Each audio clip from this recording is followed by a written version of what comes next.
Hey guys, welcome back to my channel. It's me, Irvin, with another manga volume review. This is going to be on the 11th volume of The Promised Neverland.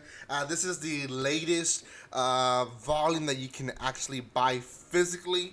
It is not the latest volume, obviously, but it is the latest one you can buy physically. The 12th volume, I believe, is releasing this month, just a few days from here. Actually, by the time you watch this video, maybe it has already been released. But anyways, The Promised Neverland Volume 11 is quite a bit of a good volume, but I'll explain more in detail though. Before, I want to say a few things. One, if you have not done so far, you guys should already by now hopefully subscribe. If not, click that bell button and subscribe as well. Anyways, guys, if you also want to further support me, you've been subscribed for a few months, weeks, whatever, then consider being a Patreon. There is going to be another giveaway happening in a few days for the Patreons, and it's only going to be for Patreons, and you guys can get awesome prices. Thank you so much for those who have been supporting me. Thank you so much for the love and support that you guys show this channel. But if you guys want to further support me, consider being a Patreon. Lastly, guys, there is a spoiler alert because I will talk about it in some detail. And if you haven't seen my other volume reviews, then go check them out, and then you guys can watch this one. Okay, so the 11th volume, it is the conclusion of the big rebellion against the Goldie Pond arc, I guess you can say, or the owners of Goldie Pond. And that's the reason it's at the end. When I did my manga haul and I had bought in this one, I was like, the end? Like, is this the actual end? And I then after that video, I checked my Shonen Jump app, and no, it's not the end. It's not the end of the series. It's the end of the arc. So quite a bit of good conclusion, but I will say from the past maybe 3 volumes, this one probably was the slowest and more in the boring side. Now I will say since volume 8, the Promised Neverland has been doing pretty good kicker volumes. They're page turners. They're ones that make you want to read more. In fact, I think from the arcs that we've seen, which I would say there's maybe 3 main arcs that we've had already so far. This one was probably the best one. Even though the first one was pretty impactful because it introduced us to this new world where kids are being eaten. This one is still was, I think, in my opinion, probably the best one of the ones we've seen so far. We see the conclusion of the main demon, Devious, or what is his name? Anyways, he finally dies in this one. His name is Duke Livia, Livries, Levois. I always confuse his name. But anyway, he's the Grand Duke is killed in this one. It takes a while. I think most of the volume is just them trying to kill him. And essentially, what ends up happening is he hurts Emma in a very fatal way, and Emma is basically ignored by him for a while.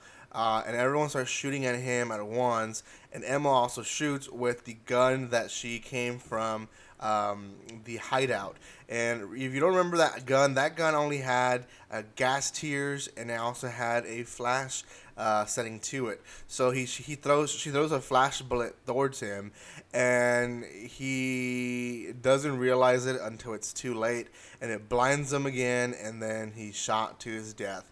Anyways, that's basically the conclusion of the Grand Duke. He dies, and then it becomes of how are they gonna run away, because Emma needs medical help. She is basically gonna die if she doesn't get it. So they have to go the fastest route, which can be maybe one day at the most, but it's very dangerous. So if the whole group travels together, that could be dangerous. So they leave it up to the adult to take her to the hideout, which can be dangerous because remember, the people that are in the hideout, they were told, or they told the human, the adult, the geezer, I guess you can call him, that if he returns, I'm trying to figure out their names. I always forget their names, but anyways, the girl with the glasses, Gillian, I believe. Anyways, she promised him that if he returns with someone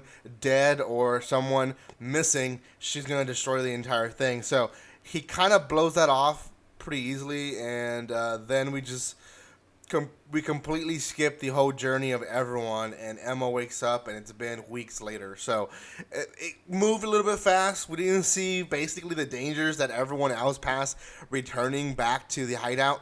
Oh well, but essentially the last chapters of this volume is Emma talking to her family, the kids she escaped with, and letting them know all the information she figured out.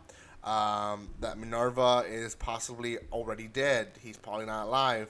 That his brother is possibly the guy behind all this, and they have a few options, which is basically escape, having a few kids escape a few weeks, and then so not all at once, so it won't be too suspicious, or do it all at once and start a full blown war between the two worlds again.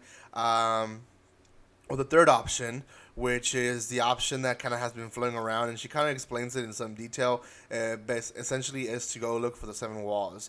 Minerva actually never went there, but apparently the Seven Walls is where you meet the Lord whatever. You can't really pronounce his name because it's a language that we don't understand, but he's basically the biggest of all lords of the demons there. So anyways, they want to go and meet him and get a new promise where kids are not being eaten and something else can be worked out. So don't think that's possible, but oh well, we'll see. Emma has high hopes that it is going to be possible. They don't know much about the Seven Walls, and they don't know much of how to get there, so they're just trying to figure everything out.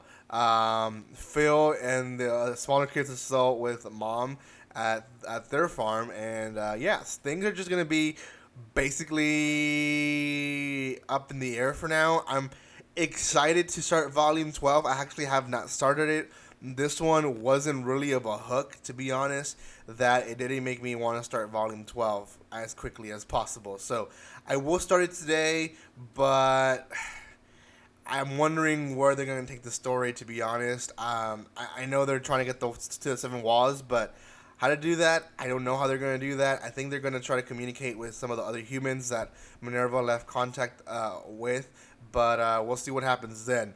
Anyways, guys, thank you so much for watching this video. If you guys want to see more Promised Neverland videos, let me know in the comment section below. Also, by a like, that's going to let me know more if you like this video or not. Also, if you want to read the volumes online, a lot of people have asked me ever since I released the news on Manga Rock where I read my stuff online. Right now, Manga Rock is still working.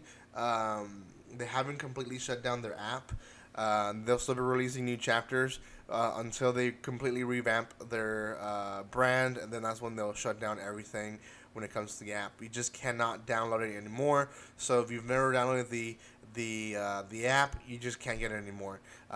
Anyways, so that's one way, but the other way that I do it is through the Shonen Jump app. By no means they have promoted this video, so I will just say I use their app to read the latest Shonen Jump chapters. So anyways, you guys can check them out if you guys want.